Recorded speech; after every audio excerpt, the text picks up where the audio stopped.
You are listening to From Sobriety to Recovery with Jesse Mogul. Let's get to the show.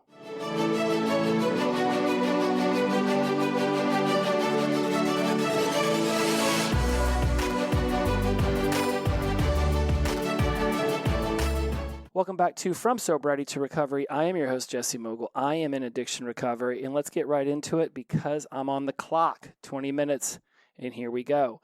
One of the coolest things about the tribe, which is a group of people just like yourselves who are listeners to the show, I gathered them all into an app called Voxer, and it just gives us an opportunity to communicate and support one another, and however we want that to look or feel or sound. And a lot of really amazing topics get brought up in there because there's a myriad of ways people seek support, and because we're all unique, amazing humans, there's going to be an infinite ways that we're going to experience life and then want to share that with one another. And today, a member of the tribe shared a meme that says, "We repeat what we don't repair." And the cool thing about this is, that, of course, it evokes a conversation because we're all seeking to heal something within ourselves when we step into the idea and the movement of sobriety and recovery. And there are a lot of layers to every human's experience. So there's going to be layers to our healing.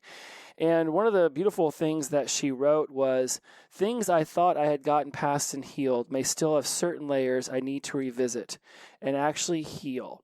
And the power of being able to have that level of self-awareness, to say, I have put in a tremendous amount of work and there's still more work to do. And that's the beautiful thing about personal growth and transformation and this journey from sobriety to recovery, is that as we begin to remove layers, we expose other things that we didn't even realize were attributing to the baseline addiction from the onset.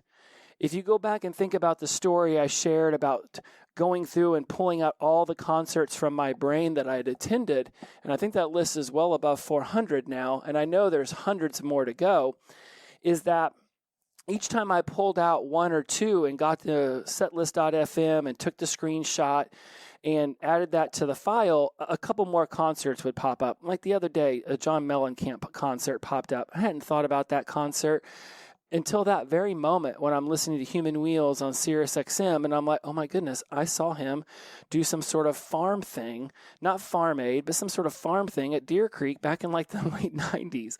Anyways, my point being is that until I get some concerts out of my brain, there's not room for my brain to be thinking about the other concerts that it also could remember if I just cleaned out my Monica's closet. You have got to remove things in order to see the depth of your Monica's closet, to see all of the things that are in there. When you first open up yourself and you start to go through and heal your trauma and heal your suffering, there's going to be so many layers. And each time you pull back a layer, there's going to be more exposed. And I get that this can sound almost like a never-ending story, a never-ending journey. But that's what the human experience is. We don't end this until we take our final breath. And even in that regard, we have no idea what's beyond. So we've got this journey going. And when you again, let's go back to the Monica's closet. If you remember that from Friends, you open it up, and if to see everything that's all the way in the back of the closet, you have to start removing things that are in the front. And it can feel insurmountable because you're like, I just got done healing these 20 things. What do you mean I've got another 400 things to heal? I don't want to have any more things to heal. But the littlest thing can create a trauma, can create a suffering within us. So it's not like we should be angry with ourselves that there's more to heal. We should just be accepting of ourselves that we're humans and that we feel, and therefore we're going to put those things into the unconscious mind, which is just this infinite closet of information. And as we begin to bring things to the conscious mind, the unconscious mind has more opportunity to bring things to the front. It's beautiful, actually. It's fucking gorgeous. Hallelujah that our brain has this ability. What a shame it would be that all of this could just live underneath the surface and never have a chance to just pop up to the top. And so I want to think about this in realms of an iceberg. I want to think about our conscious and our unconscious mind. We understand how icebergs look. I mean, if nothing else, we at least can picture one that may have destroyed the Titanic, and we can certainly look back at all the different memes we've seen where the little tiny pointy top is exposed to the open air and all the rest is underneath the ocean water. And that little tiny top is your conscious mind, and everything else underneath it is your unconscious mind. And where we're going to take this journey in this moment is understanding that with this consciousness at the top, it's the one exposed to the air, and the unconsciousness below the surface of the water. I want to label this as intentions. We have conscious intentions, things that we know about, things that are conscious to us, things that we intend to do consciously. But then we have our unconscious intentions, and they can conflict with our conscious intentions. So we might decide that we want to release 10 pounds. It's one of the easiest examples I can just pull out of thin air. So we want to release 10 pounds, and we've made that a conscious intention. But if one of our unconscious intentions conflicts with that, then all of a sudden, even though we desperately desire to release the 10 pounds, there are unconscious contributors to the ineffectiveness of accomplishing that goal. Now, for the sake of the simplicity of this episode, I'm just going to discuss these conscious and unconscious intentions under the scope of the 6 human needs, values, and principles. So my sister and I got into a conversation about this, about unconscious and conscious needs and the intentions of these needs. And one of the things that we started talking about was social media and why people would go off and they would create social media. And so of the 6 human needs, there's certainty, there's variety, there's connection and love, there is significance, contribution, and personal growth. That's them. And of the 2 that would stand out the most for people who want to create social media, contribution and significance would be the primary drivers. Now, this isn't to say that certainty and variety and personal growth and connection don't come into to play here, but specifically, there is significance and there's contribution. Because you can find those other needs, certainty and variety and love and connection and personal growth in other ways. But if you're going to consistently create content, contributing to other people's lives and having significance in their lives is going to be a main driver. That's as subjective as a subjective perspective can be. So when you have the conscious intention to create things that would be of contribution and significance in people's lives, yet there is a block in somebody that doesn't allow them to feel free to speak their voice and to feel true about who they are, then there's that unconscious intention that could block the completion of the conscious intention's goal to create content, to contribute to people's lives and be significant. I have to battle with this. My conscious intention is to help and is to allow a space for people to grow and to prosper. Now, if I had an unconscious intention of only wanted to people please, to be accepted by all, to be loved by many, that desire, that unconscious intention to be accepted by all, to be loved by many, to people please, could block me from hitting record and just speaking my voice and discussing topics in a free and open manner.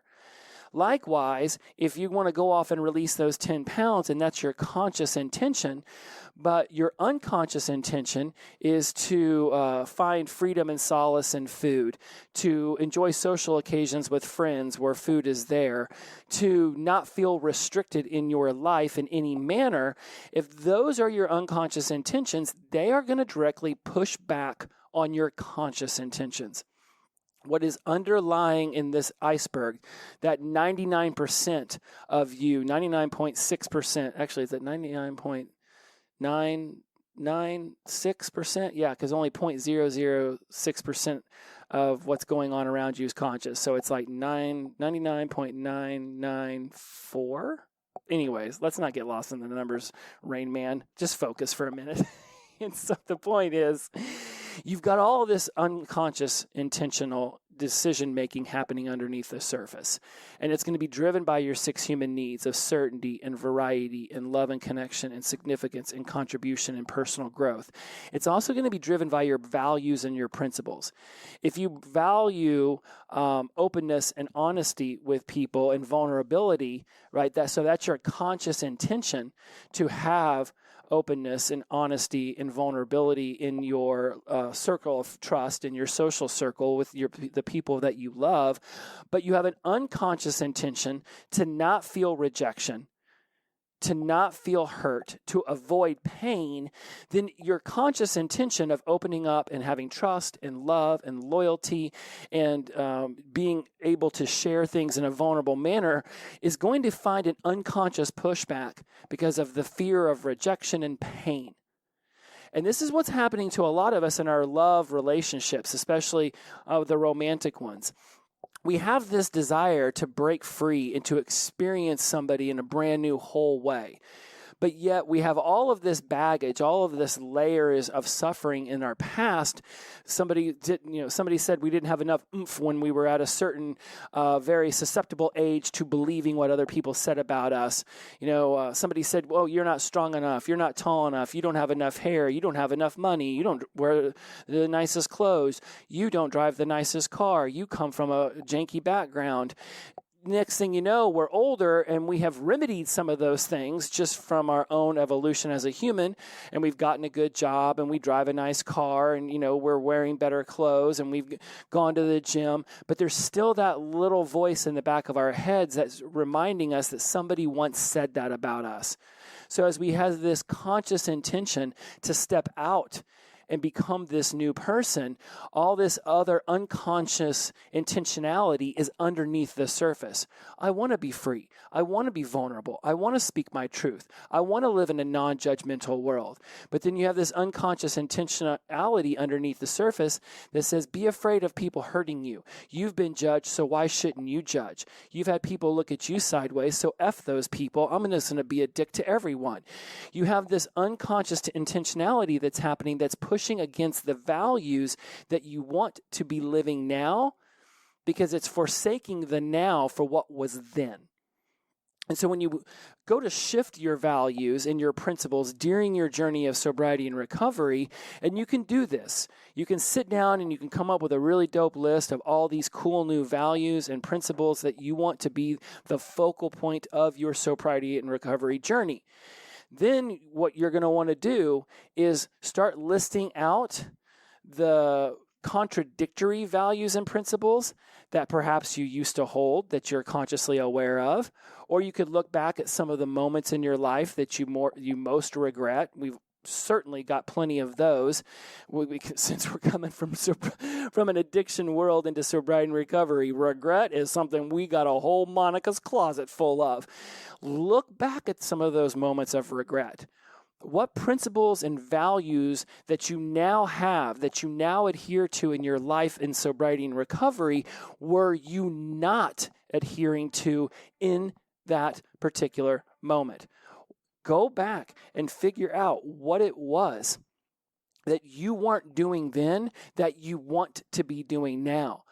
Find out what values and principles you were living to. So if you had one where you just spoke your mind and you just told people how it is, right? You may have been living in this beautiful little bubble you created for yourself where you had freedom of choice to speak your mind, that you were independent and you didn't care about what other people thought about you, which is great.